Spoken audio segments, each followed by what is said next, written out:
الحمد لله رب العالمين الصلاة والسلام على أشرف المرسلين وعلى آله وصحبه أجمعين أما بعد رب اشرح لي صدري ويسر لي أمري واحلل عقدة من لساني يفقهوا قولي أعوذ بالله من الشيطان الرجيم يا أيها الذين آمنوا اتقوا الله حق تقاته ولا تموتن إلا وأنتم مسلمون.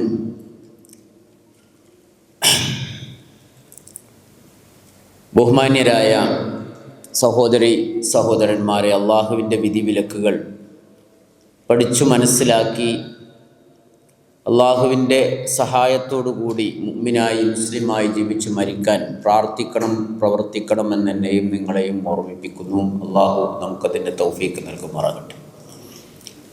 സയ്യിദുന നൂഹ് അലൈഹിസ്സലാം, നൂഹ് അലൈഹിസ്സലാമിനെ കുറിച്ചുള്ള ഒരു പഠനമാണ് ചരിത്രം എന്ന വിഭാഗത്തിൽ നമ്മൾ ഉൾപ്പെടുത്തിയിരിക്കുന്നത്. നൂഹ് അലൈഹിസ്സലാമിൻ്റെ ജനനം മുതൽ മരണം വരെയുള്ള ഒരു വിശദീകരണമല്ല ഇവിടെ നമ്മൾ ഉദ്ദേശിക്കുന്നത്. മറിച്ച് ഖുർആൻ നമുക്ക് എന്ത് കഥകളും കഥനങ്ങളും ഒക്കെ നൽകിയിട്ടുണ്ടെങ്കിൽ അതിൽ ഇബ്റത്തുണ്ട്, പഠിക്കാനുണ്ട് എന്നാണ് അള്ളാഹു സുബ്ഹാനഹു വ തആല പറഞ്ഞത്.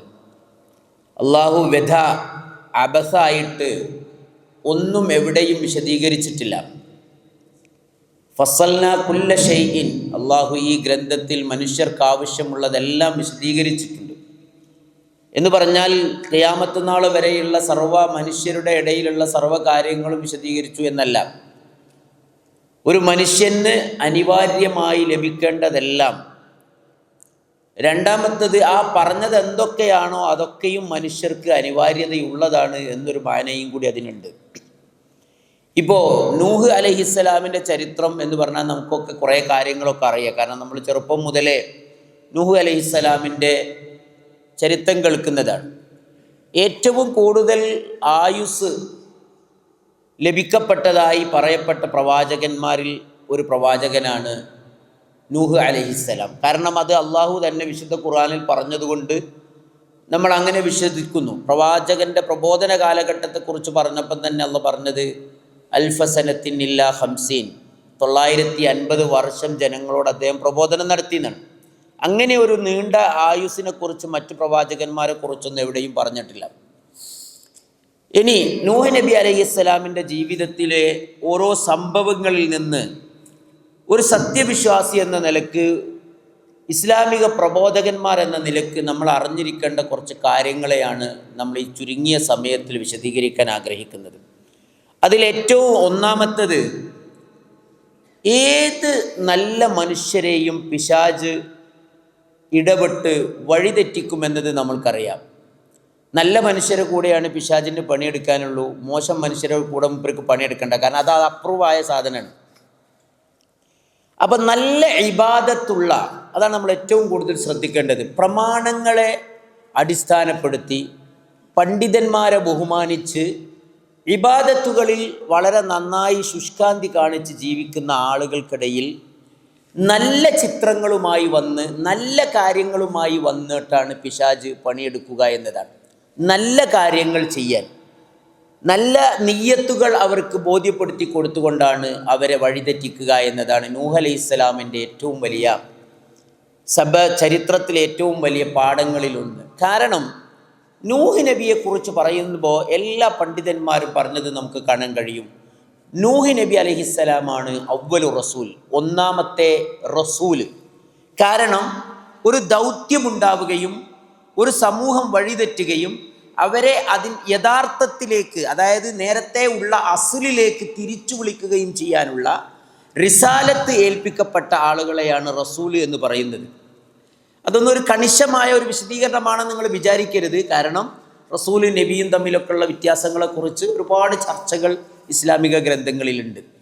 എനിഹൗ, അവ്വലു റസൂൽ, ആദ്യത്തെ റസൂലാണ്. അതിനെന്താ കാരണം? റസൂൽ നിയോഗിക്കപ്പെടാനുണ്ടായ കാരണം നബി ആദം അലൈഹിസ്സലാമിൻ്റെയും നൂഹ് നബി അലൈഹിസ്സലാമിൻ്റെയും ഇടയിലുണ്ടായിരുന്ന കാലം 10 നൂറ്റാണ്ടുകളാണ്. അശറത്ത ഖുറൂൻ എന്ന് നമുക്ക് കാണാൻ കഴിയും. ഹദീസുകളിൽ സഹിയായി വന്നിട്ടുണ്ട്. അവർ മുഴുവനും നല്ല സമൂഹമായിരുന്നു എന്നതാണ്. ആ സമൂഹത്തിൻ്റെ എൻഡിലാണ് ആ സമൂഹം വഴിതെറ്റിപ്പോകുന്നത്. അവിടെ വഴിതെറ്റാനുള്ള കാരണം എന്താണെന്ന് ചോദിച്ചാൽ, വിശുദ്ധ സൂറത്ത് നൂഹിൽ തന്നെ വിശദീകരിക്കുന്ന, അവർ ബിംബാരാധനയിലേക്ക് കടന്നു. എങ്ങനെ ബിംബാരാധനയിലേക്ക് കടക്കുകയും അവർ സൃഷ്ടിപൂജ ആരംഭിക്കുകയും ചെയ്തു. അത് ഖുർആൻ തന്നെ വിശദീകരിക്കുന്നുണ്ട്. അവരുടെ പേരുകളൊക്കെ വദ്, സുവാ, യൗഖ്, യൗസ്, നസ്ർ, ഈ 5 ആളുകളെ ഖുർആൻ വിശദീകരിക്കുന്നുണ്ട്. അവർ നിങ്ങളുടെ ലാ തദറന്ന ആലിഹത്തക്കും, നിങ്ങളുടെ ദൈവങ്ങളെ വിടരുത് എന്നൊക്കെ പറഞ്ഞിട്ട് അവിടുത്തെ ആളുകൾ. അപ്പം ഇവർ അതിലേക്ക് എത്തിയതിനെക്കുറിച്ച് പറയുന്നത് കാണാം. ഇബ്നു അബ്ബാസ് റളിയല്ലാഹു അൻഹു പറയുന്നു, ഇന്ന വദ്ദൻ വസുവാഅൻ വയഗൂസ വയഊക അസ്മാഉ റിജാലിൻ സ്വാലിഹീന മിൻ ഖൗമി നൂഹിൻ. നൂഹ് അലൈഹിസ്സലാമിൻ്റെ സമൂഹത്തിൽ ഉണ്ടായിരുന്ന സ്വാലിഹീങ്ങളായ മനുഷ്യരായിരുന്നു ഇവർ എന്നാണ് ഖുർആൻ പറയുന്നത്. ഇവരെയാണ് ബിംബങ്ങളായി അവർ ആരാധിച്ചതെന്ന്. ഇവരെ സത്യത്തിൽ ഇവരുടെ അസ്ലാരാണ്. ഇതൊരു നല്ല സ്വാലിഹീങ്ങളായ മനുഷ്യരാണ്. ഇവർ മരിച്ചപ്പോൾ ഇവരുമായി വളരെ ഒട്ടി നിൽക്കുന്ന, അവിടുത്തെ ഏറ്റവും അറിയപ്പെടുന്ന പണ്ഡിതന്മാരും സ്വാലിഹീങ്ങളുമാണ് ഇവരുമായി ഒട്ടി നിൽക്കുന്ന, നമ്മൾ പറയുന്ന മുരീദുമാർ എന്നൊക്കെ പറയില്ലേ, ആരുണ്ടാവുമല്ലോ, അവരുടെ അടുത്ത് ചെന്നിട്ട് ഇവരുടെ മരണം കഴിഞ്ഞപ്പോൾ അവരുടെ അഭാവത്തിൽ മനന്നൊന്ത്, അതായത് ഞങ്ങൾക്കിടയിൽ ഒരു നല്ല പണ്ഡിതന്മാരുണ്ടായിരുന്നു, അവരൊക്കെ മരിച്ചു തീർന്നു, അതിൻ്റെ ഒരു വിഷമത്തിൽ നിൽക്കുന്നൊരു കാലം ഉണ്ടാവുമല്ലോ, ഇനി ആരാ നമ്മളെ നയിക്കുക. അപ്പം അവരെ അടുത്താണ് ഈ പിശാച് ചെന്നിട്ട് പറഞ്ഞു, നിങ്ങൾ എന്ത് ചെയ്യണമെന്നറിയോ, ഇവരുടെ രൂപങ്ങൾ, നിങ്ങൾ എവിടെയായിരുന്നു അവരുമായി ഇരിക്കാറുണ്ടായിരുന്നത്, ആ മജ്ലിസുകളിൽ നിങ്ങൾ ഇവരുടെ രൂപങ്ങൾ ഉണ്ടാക്കി വെക്കണം. അങ്ങനെ നിങ്ങൾ അവർക്ക് ഇവരുടെ പേരുകൾ നൽകുകയും വേണം ആ രൂപങ്ങൾക്ക്. അങ്ങനെ എന്തു ചെയ്തു? മിൻ ഖൗമി നൂഹിൻ ഫലമ്മാ ഹലകു ഔഹ ശൈത്വാനു ഇലാ ഖൗമിഹിം. പിശാച് അവരുടെ ജനങ്ങൾക്ക് വഹയി നൽകി, അഥവാ മന്ത്രിച്ചു. അൻ അൻസിബു ഇലാ മജാലിസിഹിം അല്ലതി കാനൂ യജ്ലിസൂന അൻസാബ. അവർ ഇരിക്കുന്ന മജ്ലിസുകളിൽ ഇവരെ രൂപങ്ങൾ നാട്ടിവെക്കുവാൻ പറയുകയും വസമ്മൂഹ ബി അസ്മാഇഹിം, നിങ്ങൾ അവരുടെ പേര് ഈ ബിംബങ്ങൾക്ക് അല്ലെ രൂപങ്ങൾക്ക് നൽകണമെന്ന് അവരോട് പറയുകയും ചെയ്തു. ഫഫഅലു ഫലം യുഅബദ്. അവർ പ്രവർത്തിച്ചു, പക്ഷെ എന്ത് ചെയ്തില്ല, അവർ അവരെ ആരാധിച്ചില്ല. അപ്പം എന്താണ്, ഇവരെങ്ങനെ കാണുമ്പോൾ നിങ്ങൾക്ക് ഇവരെ ഓർമ്മാവും, അവരെ കുറിച്ചുള്ള ഓർമ്മകൾ വരും, അവർ പഠിപ്പിച്ച കാര്യങ്ങൾ വരും. അപ്പം അതൊരു നല്ല കാര്യമല്ലേ, മറിച്ച് മറന്നുമില്ലേ. അതുകൊണ്ടല്ലേ ഇപ്പം നമ്മളൊക്കെ തറവാടുകളിലൊക്കെ ഇപ്പോഴും ഉണ്ട്, പല വീടുകളിലും ഈ മരിച്ച വല്യാപ്പന്മാരുടെയും വാപ്പപ്പാപ്പന്മാരുടെയും ഒക്കെ ഫോട്ടോ ഇപ്പോഴും വെക്കും. ഇസ്ലാം ബിംബാരാധനയും ചിത്രങ്ങളും നിരോധിക്കാനുള്ള ഏറ്റവും അടിസ്ഥാന കാരണം, ആദ്യം ആ ബിംബങ്ങളോ രൂപങ്ങളോ ഫോട്ടോകളോടെ ഉദ്ദേശം നല്ലതാ, പക്ഷേ എന്തുണ്ടായി, ഹത്താ ഇദാ ഹലക ഉലൈക, അതറിയാവുന്ന ആളുകൾ, അതായത് കേവലം ഇവരെ ഓർമ്മിക്കാൻ വേണ്ടിയാണ് രൂപമുണ്ടാക്കി വെച്ചത് എന്ന് അറിയാവുന്ന തലമുറ നശിച്ചു കഴിഞ്ഞപ്പോൾ വനസിയൽ ഇൽമു, അറിവ് നശിച്ചു പോയി. വനസിയ അൽ ഇൽമ്, ഇൽമ് മറന്നു. അതായത് അസ്ലായ ഇൽമ്, മനുഷ്യരെ ആരാധിക്കാൻ പാടില്ല, മഹാന്മാരെ ആരാധിക്കാൻ പാടില്ല, അള്ളാഹുവിനെ ആരാധിക്കുക, അത് അറിയുന്നൊരു സമൂഹം ഉണ്ടായിരുന്നു. അവർ മരിച്ചു പോയപ്പോൾ ഉബിദത്, ഇവർ പിന്നെ ആരായി, ആരാധകന്മാരായി. ഇതിൽ നമുക്ക് പഠിക്കാനുള്ളത് എന്താണ്, ഒരു പിശാച് നല്ല രൂപത്തിലാണ് കാര്യങ്ങളെക്കുറിച്ച്. ഇപ്പം ലോകം മുഴുവനും നബിദിനത്തെ കുറിച്ചുള്ള ചർച്ചകൾ പല ഭാഗത്തും അത് കണിശമായി നടത്തണമെന്ന് വാദിക്കുന്നവരും, നടത്താൻ തന്നെ പാടില്ല, അതുമായി ബന്ധപ്പെട്ട് ഒന്നും പാടില്ല എന്ന് വാദിക്കുന്നവരൊക്കെ നിരന്തരമുണ്ട്. പക്ഷേ ഇതിൻ്റെയൊക്കെ തുടക്കം നമ്മൾ നോക്കിയാൽ നമുക്ക് കാണാം, വളരെ ചെറിയ നല്ല നബിയെക്കുറിച്ചുള്ള ഓർമ്മകൾ, ദിക്റയാത്ത് മൗലിദു റബിയുൽ അവ്വലിൻ്റെ ഓർമ്മകൾ. റബിയുൽ അവ്വലിൻ്റെ ചരിത്രത്തിൽ ഒരുപാട് കാര്യങ്ങൾ നടന്നിട്ടുണ്ട്. നബിയുടെ ജനനം റബിയുൽ അവ്വലാണ്, നബിയുടെ മരണം റബിയുൽ അവ്വലാണ്. അങ്ങനെ ഒരു ഇസ്തിഹ്സാൻ, ഒരു നന്മ തോന്നിപ്പിച്ചുകൊണ്ടാണ് പിശാച് വരിക. അവസാനം അത് അവിടെത്തി. നമ്മൾ കേരളക്കാരെ മാത്രം പറയുകയാണെങ്കിൽ തന്നെ നബിയുടെ കുട്ടി മുഹമ്മദിനെ ആനയിച്ച് വണ്ടി കയറ്റി കൊണ്ടുപോകുന്ന കഥ വരെ, രൂപം വരെ നമ്മൾ അടുത്ത കാലം വരെ നമ്മുടെ നാടുകളിൽ കാണുന്നിടത്തിലെത്തി. അപ്പം എപ്പോഴും വിശുദ്ധ ഖുർആനും സുന്നത്തും കൽപ്പിച്ചിട്ടില്ലാത്ത കാര്യം അതെത്ര നല്ലതാണെന്ന് മനുഷ്യർക്ക് തോന്നിയാലും അതിൻ്റെ പിന്നാലെ പോകരുത് എന്ന ഏറ്റവും വലിയ ഒരു പാഠമാണ് നൂഹ് നബി അലൈഹിസ്സലാമിൻ്റെ ജീവിതത്തിൽ നിന്നുള്ളത്. രണ്ടാമത്തത്, നമ്മൾ നേരത്തെ പറഞ്ഞു നൂഹ് നബി അലൈഹിസ്സലാം ഒരുപാട് കാലം പ്രബോധനം നടത്തി എന്ന് പറഞ്ഞു. നമുക്ക് അറിയാം അദ്ദേഹത്തിൻ്റെ കാലത്തെക്കുറിച്ച് അള്ളാഹു പറയുന്നുണ്ട്, വലഖദ് അർസൽനാ നൂഹൻ ഇലാ ഖൗമി, നൂഹിനെ നാം അദ്ദേഹത്തിൻ്റെ ജനതയിലേക്ക് നിയോഗിച്ചു. ഫലബിസ ഫീഹിം അൽഫ സനത്തിൻ ഇല്ലാ 50, 950 വർഷം അദ്ദേഹം ആ ജനങ്ങളിൽ താമസിച്ചു. ഫഅഖദഹും തൂഫാനു വഹും വാലിമൂൻ, പക്ഷേ അവർ അവസാനം അക്രമികളായപ്പോൾ അള്ളാഹ് അവരെ പിടികൂടി. അപ്പം അവിടെ നീണ്ട ഒരു കാലഘട്ടം ഉണ്ടായിരുന്നു അദ്ദേഹത്തിന്. പക്ഷേ ഈ നീണ്ട കാലഘട്ടങ്ങളൊന്നും ഇത്രയും പ്രവർത്തിച്ചിട്ടും അവരുടെ ആളുകളുടെ ആധിക്യം അല്ലെ വിജയം കണ്ടു എന്ന് പറയാൻ, നമ്മളുടെ എണ്ണത്തിൽ വിജയം കണ്ടു എന്ന് പറഞ്ഞാൽ എത്ര യൂണിറ്റ് വർദ്ധിച്ചു, എത്ര മെമ്പർഷിപ്പ് കൂടി, എത്ര ആളുകളുടെ പള്ളിയിൽ എത്ര ആളുകൾ നിറഞ്ഞു, ഇങ്ങനെയൊക്കെയാണ് നമ്മൾ എണ്ണുക. എന്നിട്ട് നമ്മൾ പറയും എന്താണ് ഇത്ര കാലം പ്രവർത്തിച്ചിട്ട് എന്താ പള്ളിയിൽ ഇപ്പോഴും ആരുമില്ല, അവിടെ ഇപ്പോഴും ഭയങ്കര പിന്നെ ഇതുപോലത്തെ ഖുറാഫാത്തിൻ്റെ പരിപാടി വെച്ചാൽ ഭയങ്കര ആളാണ്. നൂഹ് നബി അലൈഹിസ്സലാം 950 വർഷം പ്രവർത്തിച്ചിട്ടും അദ്ദേഹത്തിന്റെ കഥ എന്തായിരുന്നു? ഫലം യസിദുഹും ദുആഇ ഇല്ലാ ഫിറാറാ. അല്ലാഹ് പറയുന്നു, നൂഹ് നബി അലൈഹിസ്സലാം പറയാണ്, ഞാൻ അവരെ രാവും പകലും ഒക്കെ വിളിച്ചു. ഖാല റബ്ബി ഇന്നി ദഅഉതു ഖൗമി ലൈലൻ വനഹാറാ. പടച്ചോനെ, ഞാൻ എൻ്റെ സമുദായത്തിനെ പ്രഭാതത്തിലും പ്രദോഷത്തിലും രാത്രിയിലും പകലും ഞാൻ അവരെ വിളിച്ചു നോക്കി. പക്ഷേ ഫലം യസിദുഹും ദുആഇ ഇല്ലാ ഫിറാറാ, അവർ ഓടിപ്പോവുകയല്ലാതെ ഒന്നും അത് വർദ്ധിപ്പിച്ചില്ല.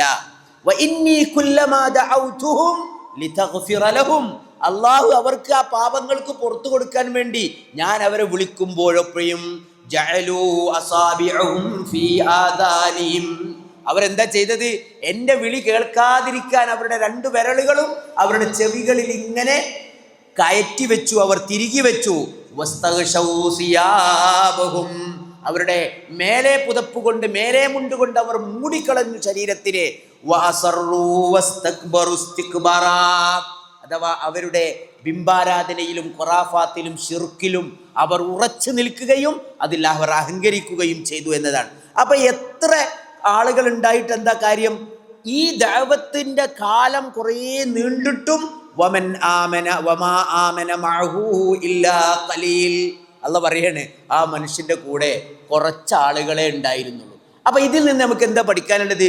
ഒരു ദഅവത്ത് നടത്തുന്ന ഒരു വിശ്വാസിയും ഒരു സമൂഹവും, വിശ്വാസികളുടെ സമൂഹവും അവരുടെ ദഅവത്തിന് ഫലം കാണുന്നില്ലെന്ന നിരാശ ഉണ്ടാവാൻ പാടില്ല. പ്രവാചകൻ 950 വർഷം പ്രബോധനം നടത്തിയ പ്രവാചകന് അള്ളാഹു ഒരിക്കലും ആള് കൂടാത്തതിൻ്റെ പേരിൽ എന്ത് ചെയ്തില്ല?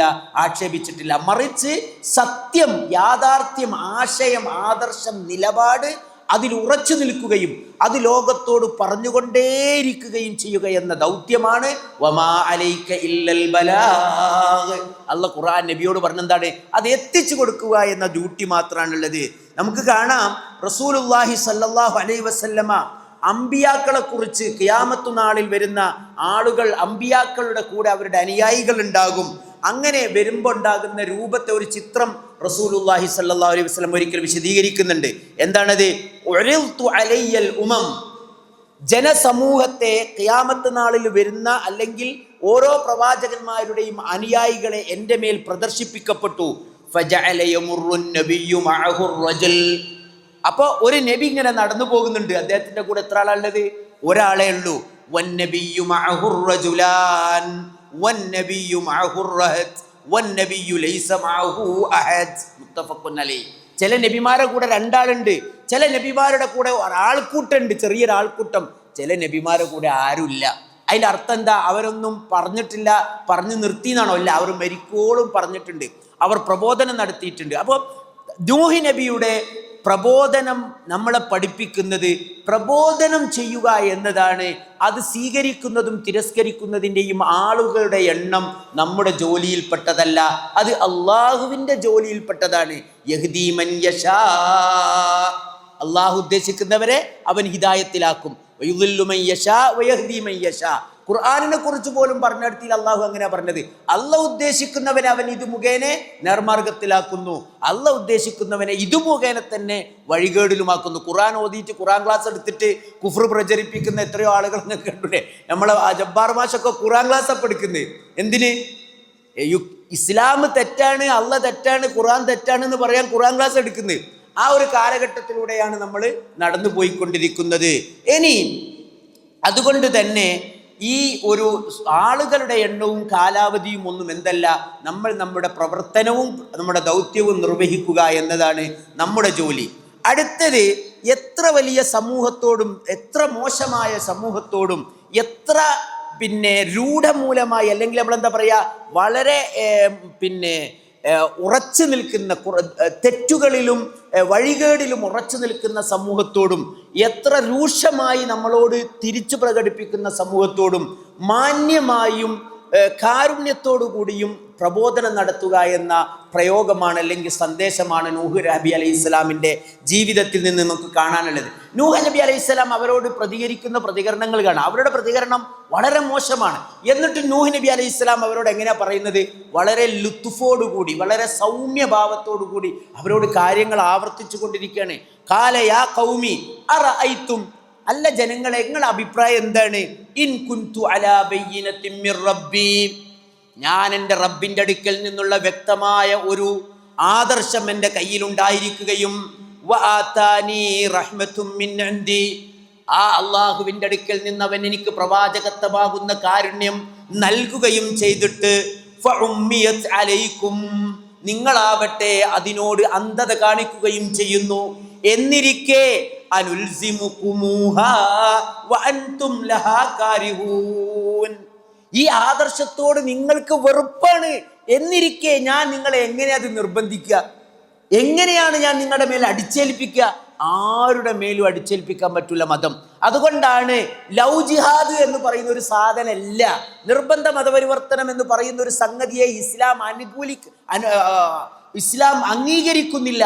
അത് വ്യാജമാണ്. അങ്ങനെ ഒരു മനുഷ്യനെയും മതം മാറ്റാൻ കഴിയുകയില്ല. എന്ന് മാത്രമല്ല, അങ്ങനെ എന്തെങ്കിലുമൊക്കെ കൊടുത്ത്, അരിൻ്റെ തുമ്പ് കൊടുത്തിട്ടോ കിറ്റ് കൊടുത്തിട്ടോ മതം മാറ്റിയിട്ട് ആളുകളുടെ എണ്ണം കൂട്ടിയിട്ട് മുസ്ലിം സമൂഹത്തിന് ഒരു ഗുണവും ലഭിക്കുകയില്ല. അങ്ങനെ ഒരു സമൂഹത്തെ മുസ്ലിം ആഗ്രഹിക്കുന്നില്ല എന്ന് അർത്ഥശങ്കക്കിടയില്ലാതെ ഖുർആൻ വ്യക്തമാക്കിയത്. ലാ ഇക്റാഹ ഫിദ്ദീൻ, മതത്തിൽ യാതൊരു നിർബന്ധവുമില്ല. എന്താണ് മതത്തിന്റെ സ്വതന്ത്രമായ നിലപാട്? അതിൻ്റെ സത്യത അസത്യത്തിൽ നിന്ന് വ്യക്തമാണ്. കത്തബയ്യന റുഷ്ദു മിനൽ ഗയ്, ഇല്ലേ? അതുകൊണ്ട് ആർക്കാണോ റുഷ്ദ് വേണ്ടത് അവർക്കത് സ്വീകരിക്കുക, ഗയ്യ് വേണ്ടത് ആർക്കാണോ അവർക്ക് അതും കൊണ്ടുപോകാം. പക്ഷെ അത് രണ്ടിനും അതിൻ്റെ ഒരു പര്യവസാനമുണ്ട്. ആ പര്യവസാനവും കൂടി കണ്ടിട്ടേ തീരുമാനമെടുക്കാവൂ എന്ന സന്തോഷ വാർത്ത, അല്ലെങ്കിൽ ഗുണകാംക്ഷയാണ് ഖുർആൻ മനുഷ്യബുദ്ധിയുടെ മുമ്പിൽ വെക്കുന്നത്. അതുകൊണ്ട് അവരോട് സംസാരിച്ച പ്രവാചകൻ സല്ലല്ലാഹു അലൈഹി വസല്ലമ വളരെ നല്ല നിലയിലാണ് നൂഹ് നബി അലൈഹി സ്വലാം അവരോട് ഇത്രയും നേരെ പ്രവർത്തിച്ചിട്ടും അവരോട് സംസാരിച്ചത് എന്നതാണ്. എന്നാൽ അവരുടെ സ്വഭാവം അങ്ങനെ ആയിരുന്നില്ല. അവരുടെ സ്വഭാവം നേരെ മറിച്ചായിരുന്നു എന്നുള്ളതാണ്. അവർ എത്ര നേരം അവർക്ക് വേണ്ടി നല്ലത് പറഞ്ഞിട്ടും അവരോട് നൂഹ് നബി അലൈഹി ഇസ്ലാമിൻ്റെ സമൂഹം വളരെ മോശമായിട്ടാണ് തിരിച്ചു പറഞ്ഞത്. അപ്പോൾ അതിനേക്കാളും വലിയൊരു പ്രതികരണമൊന്നും നമ്മുടെ സമൂഹത്തിൽ നിന്ന് നമ്മൾ പ്രതീക്ഷിക്കരുത്. ഇസ്ലാമോഫോബിയ എന്ന് കേൾക്കുമ്പോൾ അത് നമുക്ക് നിരാശപ്പെടാനുള്ളതല്ല, മറിച്ച് നമുക്ക് കൂടുതൽ ദൗത്യ നിർവഹണത്തിന് പ്രേരിപ്പിക്കാനുള്ള ഒരു ടൂളാണ് ശരിക്കും ഇസ്ലാമോഫോബിയ എന്ന് പറയുന്നത്. കാരണം അതുണ്ടാവും, നൂഹ് നബിൻ്റെ കാലം മുതൽ അതുണ്ട്. അതുകൊണ്ട് തന്നെ അത് നിർന്ന ഒരു നല്ല ശാന്തസുന്ദരമായ ഒരു മതേതര സമൂഹം വന്നതിന് ശേഷം സുഗമമായ ഇസ്ലാമിക പ്രബോധനം നടത്താം എന്ന് നമ്മൾ ആരും വിചാരിക്കേണ്ടതില്ല. അങ്ങനെ ഒരു നല്ല മണ്ണ് ഒരുക്കിത്തരാൻ ഒരാൾക്കും നമുക്ക് സാധിക്കുകയുമില്ല എന്നതാണ് നമ്മൾ ഇതിൽ നിന്ന് പഠിക്കേണ്ടത്. അതേപോലെ തന്നെ എത്ര ദൂരം പോയിട്ടും എത്ര കാലം കഴിഞ്ഞിട്ടും നിരാശ ബാധിച്ചിട്ടില്ല എന്നതാണ്. നൂഹ് നബി അലൈഹിസ്സലാമിന് ഒരു ഘട്ടം, ഇത്രയും വലിയൊരു സമൂഹം കാലം കഴിഞ്ഞിട്ടും അവരിൽ നിന്ന് ഇനി ഒരിക്കലും നന്മ പ്രതീക്ഷിക്കാൻ കഴിയാത്ത ഒരു ഘട്ടം വന്നപ്പോൾ മാത്രമാണ് നൂഹ് നബി അലൈഹിസ്സലാം അവരെ നശിപ്പിക്കാൻ വേണ്ടി അള്ളാഹുവിനോട് പ്രാർത്ഥിച്ചത്. കാരണം എന്താണ്? ആ സമൂഹം മാത്രമല്ല, ആ സമൂഹത്തിൽ നിന്ന് വരുന്ന തലമുറ പോലും ഒരു നിലക്കും ഈ വെളിച്ചത്തെ ഒന്ന് പ്രവേശിക്കാൻ അനുവദിക്കുകയില്ലെന്ന ഒരു സത്യം ബോധ്യപ്പെട്ടൊരു ഘട്ടത്തിലെത്തിയപ്പോഴാണ് നൂഹ് നബി അലൈഹിസ്സലാം അവർക്കെതിരെ പ്രാർത്ഥിച്ചത് എന്നതാണ്. അള്ളാഹു അവരുടെ ഏത് പ്രവാചകനും, ഒരു പ്രവാചകന്മാർ പോലും അള്ളാഹുവിനോട് തൻ്റെ സമൂഹത്തിലെ പ്രവർത്തനങ്ങൾ വിജയിക്കാൻ വേണ്ടി പ്രാർത്ഥിച്ചിരുന്നു എന്നതാണ് നമുക്കിതിൽ നിന്ന് കാണാൻ കഴിയുന്നത്. നോക്കൂ നിങ്ങൾ, അള്ളാഹ് പറയുന്നുണ്ട്, നൂഹ് നബി അലൈഹിസ്സലാം വലഖദ് നാദാനാ നൂഹ്, നൂഹ് നമ്മളെ വിളിച്ച സന്ദർഭം, അങ്ങനെ വിളിച്ചിട്ടുണ്ട്. ഫലനിഅമൽ മുജീബൂൻ, നൂഹ് നബി അലൈഹിസ്സലാം എത്ര നല്ല ഉത്തരം നൽകുന്നവനാണ്. ഫദആ റബ്ബഹു അന്നീ മഗ്ലൂബുൻ ഫൻതസിർ. കണ്ടോ, പ്രവാചകന്മാരായാൽ പോലും അവരുടെ ബുദ്ധിശക്തി കൊണ്ടോ അവരുടെ കയ്യിലെ തെളിവ് കൊണ്ടോ പിന്നെ അതുകൊണ്ടൊന്നും സംഗതികൾ വിജയിക്കുമെന്ന് നമ്മൾ വിചാരിക്കരുത്. അള്ളാഹുവിൻ്റെ സഹായമില്ലാതെ സഹായിക്കണമെന്ന് പറയാനുള്ള വിനയമാണ് പ്രബോധകന്മാർക്ക് ഉണ്ടാകേണ്ടത്. അതുകൊണ്ട് നൂഹ് നബി അലൈഹിസ്സലാം പ്രാർത്ഥിച്ചത് എന്താണ്? ഫദആ റബ്ബഹു, അദ്ദേഹം തന്റെ റബ്ബിനെ വിളിച്ചു പ്രാർത്ഥിച്ചു. അന്നീ മഗ്ലൂബുൻ ഫൻതസിർ, അല്ലാഹുവേ ഞാനിതാ പരാജയപ്പെട്ടു പോയിരിക്കുന്നു, അതുകൊണ്ട് എനിക്ക് നീ വിജയം നൽകണമേ എന്ന് പ്രാർത്ഥിച്ചു. അങ്ങനെ ഒരു ഘട്ടെത്തിയപ്പോഴാണ് അള്ളാഹു പ്രബോധനത്തിന്റെ ചിത്രം മാറ്റിയത്. എന്തു ചെയ്തു? അദ്ദേഹം ഒരുപാട് കാലം അവർക്കിടയിൽ പ്രവർത്തിച്ചു. ഖാല റബ്ബി ഇന്ന ഖൗമി കദ്ദബൂൻ, അദ്ദേഹം അള്ളാഹുവിനോട് പരാതി പറഞ്ഞു, പഠിച്ചോനെ ഈ വഴി രാവും പകലും രാത്രിയും വൈകുന്നേരവും പിന്നെ നേരക്കും നേരത്തെ അല്ലാതെയൊക്കെ ഞാൻ എല്ലാവിധ ഈ പല തനവ്വു ആയ വൈവിധ്യങ്ങളായ പ്രബോധന പ്രവർത്തനങ്ങളിലൂടെ ഈ ജനങ്ങളെ സമീപിച്ചിട്ടും അവർ ഉത്തരം നൽകുന്നില്ല. ഫഫ്തഹ് ബൈനി വബൈനഹും ഫത്ഹാ, അല്ലാഹുവേ എന്റെയും എൻ്റെ സമൂഹത്തിൻ്റെയും ഇടയിൽ നീ ഞങ്ങൾക്ക് വിജയം നൽകണമേ. വനജ്ജിനി വമൻ മഅയ മിനൽ മുഅ്മിനീൻ, വളരെ കുറഞ്ഞ ആളുകൾ മൂപ്പരുടെ അദ്ദേഹത്തിന്റെ കൂടെ ഉണ്ട്. ഇവരുടെ അക്രമം കാരണം, ഇവരുടെ പരിഹാസം കാരണം ഈ പ്രവാചകന്റെയും അദ്ദേഹത്തിന്റെ കൂടെ കൂടിയവരുടെയും ജീവന് പോലും ഭീഷണിയാകുമെന്ന് കണ്ട നേരത്താണ് അള്ളാഹുവിന്റെ പ്രവാചകൻ പറഞ്ഞത്, പഠിച്ചോനെ എന്നെയും എൻ്റെ കൂടെ കൂടിയ ജനങ്ങളെയും നീ രക്ഷപ്പെടുത്തണേ. അപ്പൊ പിന്നെന്ത് ചെയ്തു? അള്ളാഹു സുബ്ഹാനഹു വ തആല അവർക്ക് കൃത്യമായ വേദനിക്കുന്ന ഒരു ശിക്ഷ ഒരുക്കാനുള്ള സന്ദർഭം നൽകുകയും അതിനുവേണ്ടി അദ്ദേഹത്തോട് കൽപ്പിക്കുകയും ചെയ്തു. നോക്കൂ, അള്ളാഹു പറയുന്നു, വഖൗമു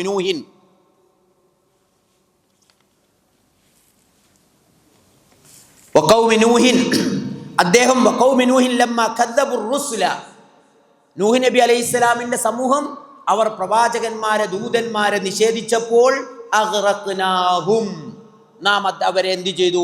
അവരെ മുക്കി കൊന്നു. വജഅൽനാഹും ലിന്നാസി ആയാ, എന്നിട്ട് അള്ളാഹു അവർക്ക് ലോകത്തെ സർവ്വജനങ്ങൾക്കും അവരെ ഒരു ദൃഷ്ടാന്തമാക്കി. വഅഅ്തദിനാ ലിദ്ദാലിമീന അദാബൻ അലീമ, ഇങ്ങനെയാണ് അള്ളാഹുവിന്റെ നടപടി. അക്രമികളായ ആളുകൾക്ക് അള്ളാഹ് തക്കതായ ശിക്ഷ ഒരുക്കി വെച്ചിട്ടുണ്ട്. ഇവിടെ അള്ളാഹു നൂഹ് നബിയെ നിഷേധിച്ചു എന്നല്ല പറഞ്ഞത്. എന്താ പറഞ്ഞത്? വകദ്ദബുർ റുസുല, അവർ അമ്പിയാക്കളെ ദൂതന്മാരെ നിഷേധിച്ചു എന്നാ പറഞ്ഞത്. അവിടെ ആകെ ഒരു റസൂലേ ഉള്ളൂ. പിന്നെ എങ്ങനെയാ റസൂൽ ഉണ്ടായത്? അഥവാ ഒരു പ്രവാചകനെ നിഷേധിച്ചാൽ തന്നെ സർവ്വ പ്രവാചകന്മാരെയും നിഷേധിച്ചതിന് തുല്യമാണ്. അങ്ങനെ പ്രവാചകന്മാരുടെ മുമ്പിൽ അവരുടെ തെളിവുകൾ ബോധ്യപ്പെട്ടിട്ടും അത് നിഷേധിച്ചു കൊണ്ടുള്ള ഒരു സമൂഹം ഉറച്ചു നിൽക്കുകയാണെങ്കിൽ ആ നിഷേധത്തിന്റെ പരിണിത ഫലമായി അല്ലാഹു സുബ്ഹാനഹു വ തആല ആ സമൂഹത്തിനെ അശേഷം നശിപ്പിച്ചു കളയും. ആ നശിപ്പിച്ചതിന്റെ കഥയാണ് നൂഹ് നബി അലൈഹിസ്സലാമിന്റെ കാലഘട്ടത്തിൽ ഉണ്ടായ തൂഫാൻ അഥവാ വെള്ളപ്പൊക്കത്തെ കുറിച്ച് നമ്മൾ കേട്ടത്. അള്ളാഹു അദ്ദേഹത്തോട് കപ്പലുണ്ടാക്കാൻ കൽപ്പിക്കുകയും ആ മരുഭൂമിയിൽ ഒരു കടലിന്റെ ഒരു അടയാളം പോലും ഇല്ലാത്ത ഒരു സ്ഥലത്ത് കപ്പൽ നിർമ്മിക്കുകയും അതുമൂലം അദ്ദേഹം വീണ്ടും വീണ്ടും വീണ്ടും പരിഹാസ്യരാവുകയും ചെയ്ത ഒരു കഥയുണ്ടായി. പക്ഷേ എല്ലാം പൂർത്തിയായപ്പോൾ അള്ളാഹ് ഓർഡർ കൊടുത്തു, എല്ലാ ജീവജാലങ്ങളിൽ നിന്നും ഇണകളെ തെരഞ്ഞെടുക്കുവാനും അദ്ദേഹത്തോടും അദ്ദേഹത്തിൻ്റെ കൂടെയുള്ള ആളുകളോടും അതിൽ പ്രവേശിക്കുവാനും അതിൽ അദ്ദേഹത്തിൻ്റെ ഭാര്യയും അദ്ദേഹത്തിൻ്റെ മകനും ഉൾപ്പെടാതിരിക്കുകയും ചെയ്തു എന്നതാണ്. കാരണം അവർ ആദർശത്തോട് കൂറു പുലർത്തിയില്ല, അല്ലെങ്കിൽ സത്യസന്ധത പുലർത്തിയില്ല. അപ്പൊ പ്രവാചകന്റെ സ്വന്തം ആളുകളാണെങ്കിൽ പോലും ആദർശത്തോട് കൂറു പുലർത്താത്തവരെ സംബന്ധിച്ചിടത്തോളം അള്ളാഹുവിൻ്റെ മുമ്പിൽ ഒരു വിലയും അവർക്കില്ല. ആ ഒരവസ്ഥയിൽ അള്ളാഹു അവരുടെ മേൽ മഴ വർഷിപ്പിക്കുകയും ഭൂമിയുടെ അടിയിൽ നിന്ന് വെള്ളം ഉറവു പൊട്ടുകയും അങ്ങനെ എല്ലാ അർത്ഥത്തിലും മുകളിൽ നിന്നും താഴെ നിന്നുമുള്ള വെള്ളം പൊലിച്ചു വരികയും അവിടെ ഉയർന്നൊരു വെള്ളപ്പൊക്കം ഉണ്ടാവുകയും അതിൽ എല്ലാ മനുഷ്യരും ഈ പ്രവാചകനോടൊപ്പം നിന്നവരല്ലാത്ത സർവ്വ ആളുകളെയും അള്ളാഹു പൂർണ്ണമായി നശിപ്പിക്കുകയും ചെയ്തു. അതുകൊണ്ട് തന്നെ അതിനുശേഷം പിന്നീട് മുഅ്മിനീങ്ങളായ ആളുകൾ മാത്രമുള്ള ഒരു തലമുറയാണ്. ആ തലമുറയിൽ നിന്നാണ് പിന്നീടുള്ള സർവ്വ അമ്പിയാക്കളും ഉണ്ടാകുന്നത്. മുഅ്മിനീങ്ങളുടെ മാത്രം ഒരു ലോകത്തുണ്ടാവുകയും അവരിൽ നിന്ന് വീണ്ടും ആളുകൾ വികസിക്കുകയും അവർക്കിടയിൽ നന്മ തിന്മകൾ വർദ്ധിക്കുകയും വീണ്ടും അമ്പിയാക്കളുടെ നിയോഗമുണ്ടാവുകയും അവരെ അള്ളാഹു സുബ്ഹാനഹു വ തആല പരീക്ഷിക്കുകയും അവർക്ക് നിയമത്തുകൾ നൽകുകയും ഒക്കെ ചെയ്തു. ഇങ്ങനെയാണ് അള്ളാഹുവിൻ്റെ ചര്യ, അള്ളാഹുവിൻ്റെ നടപടി. ആ നടപടി മുഹമ്മദ് നബി സല്ലല്ലാഹു അലൈഹി വസല്ലമയിൽ വരെ എത്തി നിൽക്കുകയും മുഹമ്മദ് നബി സല്ലല്ലാഹു അലൈഹി വസല്ലമയ്ക്ക് ശേഷം അന്ത്യപ്രവാചകനായി മുഹമ്മദ് നബിയെ നിലനിർത്തുകയും അള്ളാഹുവിൻ്റെ വേദഗ്രന്ഥത്തെ ലോകത്തെ സർവ്വ മനുഷ്യർക്കുമുള്ള അവസാന വേദഗ്രന്ഥമാക്കി തീർക്കുകയും ചെയ്തു. അതിൻ്റെ അനുയായികളാണ് നമ്മളും ഈ ഗ്രന്ഥത്തോടുള്ള സമീപനം എങ്ങനെയാണോ ആ സമീപനത്തിൻ്റെ അനുസരിച്ച് തന്നെയാണ് അള്ളാഹുവിന് നമ്മളോടുള്ള നിലപാടുമുണ്ടാവുക. അള്ളാഹു സുബ്ഹാനഹു വ തആല ആ ഗ്രന്ഥത്തോട് കൂറു പുലർത്തി ആ പ്രവാചകനോട് കൂറു പുലർത്തി ജീവിക്കുവാൻ അള്ളാഹു നമ്മെയും അനുഗ്രഹിക്കുമാറാകട്ടെ. അല്ലാഹുമ്മ ഗ്ഫിർ ലിൽ മുഅ്മിനീന വൽ മുഅ്മിനാത്ത് വൽ മുസ്ലിമീന വൽ മുസ്ലിമാത്ത് വൽ അഹ്യാഇ മിൻഹും വൽ അംവാത്ത് ഇന്നക മുജീബുദ് ദഅവാത്ത് യാ ഖാദിയൽ ഹാജാത്ത്. ربنا آتنا في الدنيا حسنة وفي الآخرة حسنة وقنا عذاب النار وآخر دعوانا أن الحمد لله رب العالمين. السلام عليكم ورحمة الله وبركاته.